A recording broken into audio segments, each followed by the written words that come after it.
Chicken Manchurian Chinese এই রেসিপিটা অনেকেই দেখেছেন বা বাড়িতে করে থাকেন, বাট বাড়িতে বানালে দোকানের মতন এক্স্যাক্ট টেস্ট হয় কি? আপনারা কি জানেন মাঞ্চুরিয়ানের মেন উপকরণ হলো মোটে দুটো সস। আমি ইপসিতা, দ্য হানি কিচেনে আপনাদের অনেক স্বাগত।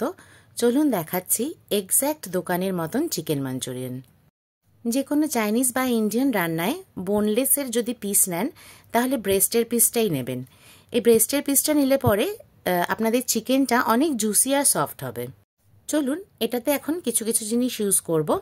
প্রথমে দেব আদা বাটা, রসুন বাটা, white pepper powder, black pepper powder, একটা ডিম, ভালো করে একটু মেখে নিতে হবে।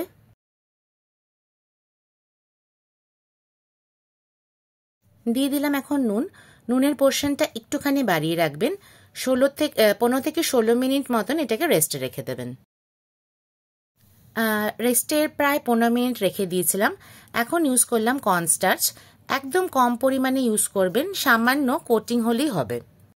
একটু যাতে লাম্প না থাকে সেদিকে একটু খেয়াল রাখতে হবে, ভালো করে মাখবেন।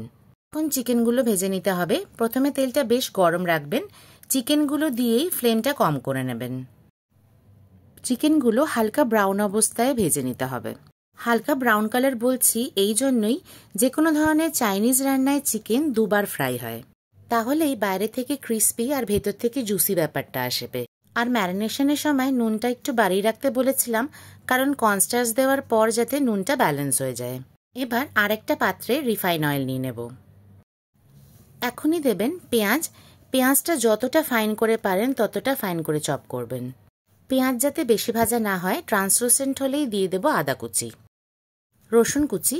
রসুন কুচি আর আদা কুচিও যাতে খুব ভালো করে চপ করা হয়। জাস্ট 1 মিনিট মতন ভাজবেন হাই ফ্লেমে। এখন দিয়ে দিলাম পেঁয়াজ কলি। এখানে আমি কিন্তু পেঁয়াজ পাতার ইউজ করব না, পেঁয়াজ কলি ইউজ করব। এখন রান্নাটা কিন্তু মিডিয়াম টু হাই ফ্লেমে হবে। পেঁয়াজ কলি কিন্তু সামান্যই ভাজবেন, যাতে খাওয়ার সময় মুখে একটা বাইট আসে। দিয়ে দিলাম 1 teaspoon soya sauce, 1 teaspoon Schezwan sauce, 1 teaspoon chilli garlic sauce. এই দুটো সস কিন্তু মাঞ্চুরিয়ানের মেন ইনগ্রিডিয়েন্টস, তাই এই দুটো সসকে কিন্তু একবারই স্কিপ করা চলবে না। এই 3টে সস কিন্তু এখন একদম হাই ফ্লেমে আপনাদেরকে ভাজতে হবে, তাহলেই এক্স্যাক্ট মাঞ্চুরিয়ানের স্মেলটা বেরোবে। এখন দেবেন black pepper powder, white pepper powder. এখন জাস্ট 30 সেকেন্ড মতন ভাজবেন। আমার রান্না ভালো লাগলে একটা লাইক, কমেন্ট আর সাবস্ক্রাইব কিন্তু খুব আশা করলাম। এখন আগে থেকে ভেজে রাখা চিকেনগুলোকে কিন্তু আবার করে ভাজতে হবে। এই স্টেপটা কিন্তু খুব ইম্পর্টেন্ট। এই স্টেপটাতেই চিকেনগুলো ক্রিস্পি হবে আর ভেতর থেকে জুসি হবে।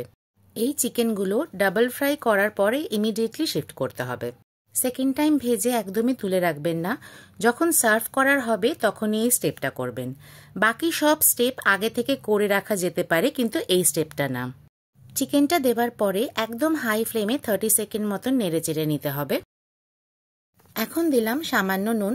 আপনারা খেয়াল করে থাকবেন, আগে কিন্তু আমি নুন দিইনি, কারণ আমি যতগুলো সস ইউজ করেছি সবেতে কিন্তু নুন আছে, তাই একদম লাস্টে নুনটা চেক করে নুন দেবেন। 1/2 টিস্পুন কর্নস্টার্চ জলে গুলে দিলাম। হাই ফ্লেমে সামান্য আর ভেজে নিলেই মাঞ্চুরিয়ান রেডি। আর একটা কথা, যদি আপনারা গ্রেভি খেতে চান তো সসগুলোর পরিমাণ একটু একটু করে বাড়িয়ে নেবেন, তার সাথে সাথে কর্নস্টার্চ আর জলের পরিমাণটাও বাড়িয়ে নেবেন, তাহলেই কিন্তু মাঞ্চুরিয়ানের গ্রেভি একদম রেডি হয়ে যাবে। রেসিপিটা কেমন লাগলো অবশ্যই জানাবেন।